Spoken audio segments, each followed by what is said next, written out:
We've all heard of it, and many of us have experienced it. The Seattle freeze. Some newcomers can feel it when they move to the city.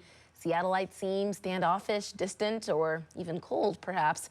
Now, a social entrepreneur is hoping to change all of that. Steve's in the Arc Lounge this morning with Aaron Hurst, the CEO of the Seattle Chamber of Connection. Steve. Yes, so Aaron, I know you've been here for about 10 years, but welcome to Seattle. Thank you, appreciate it. We're glad you're here. I appreciate that. I was just telling you that I hate that, and I'm from this area, but I hate that Seattle sort of has this reputation of this freeze thing. So what was your experience when you came here?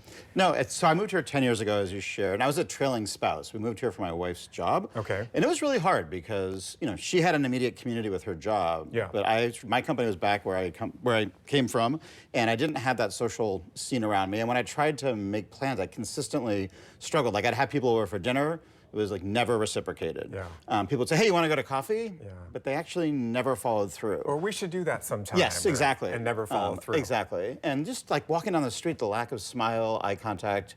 You go to a bar, which is where you're supposed to talk to strangers, but instead it was like, why are you talking to me?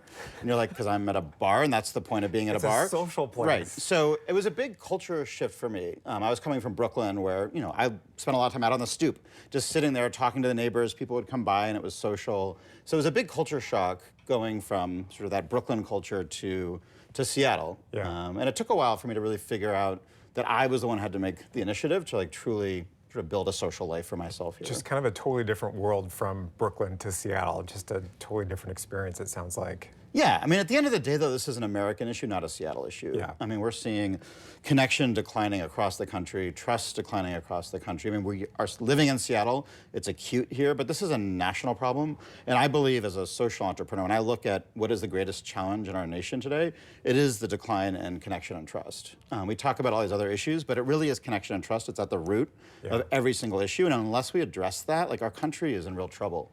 I'm glad that you said that, and people pointing out it's not just a Seattle thing, but it happens elsewhere. 100%. I know that you wrote a recent op-ed and that you believe social isolation has, quote, become an invisible threat to our democracy. You were just alluding to that. Expand on what you mean by that and the potential impact of this, not just here in Seattle, but really across the country. What do you think that is? I mean, 32%, I think it's 32% of Americans actually trust each other. It's such a small percentage of people, and when you have that happen, like, how can you have any kind of democratic system? Yeah. How can you have people actually looking at other people in good faith? It's pretty fundamentally like broken, and at the core of it is loneliness. So many Americans, almost half of Americans, are lonely, and what actually happens in your brain when you're lonely is you lose the ability to have empathy. And they've done studies where someone who actually sees someone stub their toe, if they're lonely, they often don't wince, whereas someone who's not lonely winces. Like, we lose that actual ability to have empathy. Yeah. And we're a nation now, it's losing our ability to have empathy. And how can we possibly have a thriving democracy where we don't actually have the ability to feel someone else's pain, to be able to put ourselves in someone else's shoes? I have said several times on this show, imagine if more people had empathy, how better our world would be. It's really like, that's all we really need is empathy. It is. Yeah. It can go a long way. 1000%. 1000%. You did a little experiment, I understand, last year, and you had this dinner at your house. Yep. Tell me about that sort of experiment and how did it go? Yeah, no, absolutely. Like, as I share, when I first moved here, I had dinners.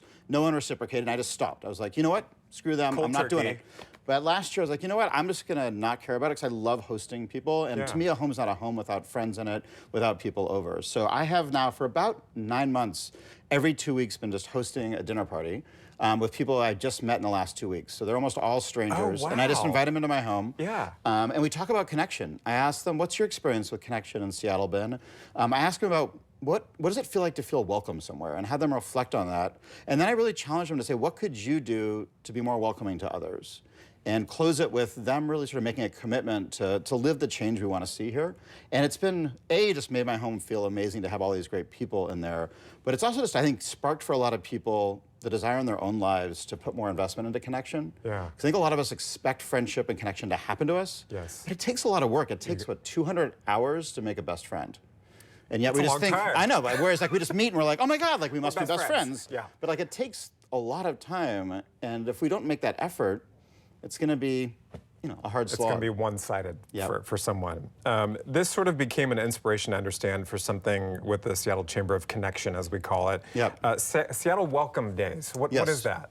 So what we decided was that we've got about 60,000 people who move to Seattle every year. It's like 4 Climate Pledge arenas full of people. Lots of people. Yes, and there's no way that we're welcoming them. And what we believe is that every city, starting with Seattle, should have a day where newcomers are actually told, you're a Seattleite now.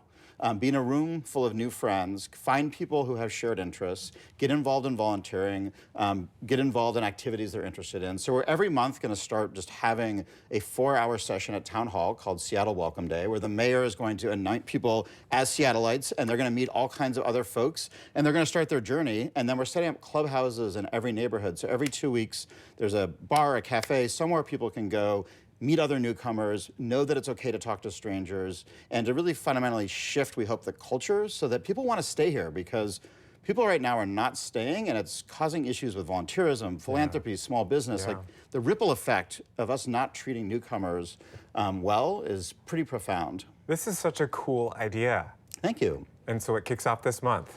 February 8th is our first. Next month, February okay. 8th is the first night, our first day, and you can register on the Town Hall website for that day. And we've found incredible interest.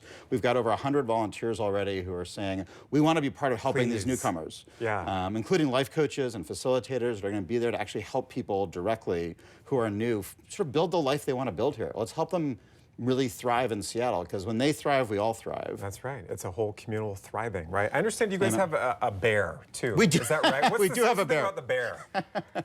So narratives are powerful, and I think the Seattle Freeze, when we think about Seattle Freeze, we look for confirmation bias and we look for examples of it. We think we should switch the narrative from Seattle Freeze to the Seattle Bear Hug. That the way we brace people in Seattle is like a bear hugging you and just bringing it in. We love you. We're glad you're here. Exactly. Like that's the way we all want to. That's the way we'd want our kids treated. That's the way we want to be treated. So we've got a mascot of a bear, and he's just been making the rounds around Seattle, giving out. There he is, giving out bear hugs. A cute little thing. He is adorable, and people just giggle when they hug him, and it's amazing. You see like a 40-year-old man or woman who's very serious, like all of a sudden, like break down and giggling. Like that's what we need in society right now. It's time for us to sort of reconnect with who we are at our core. So I love that. He's going to be at Seattle Welcome Day. You'll see him around town. We hope that everyone also just learns to give each other a bear hug, whether that's literal or figurative. I love that. And I think we sort of joked. I think Tyra and I kind of want to go out with. Does it have a name? He doesn't have a name yet. Maybe we can work on that with your crew. We would love to go out with the bear and we would just love sort that. of Walk welcome the people town. to our wonderful city.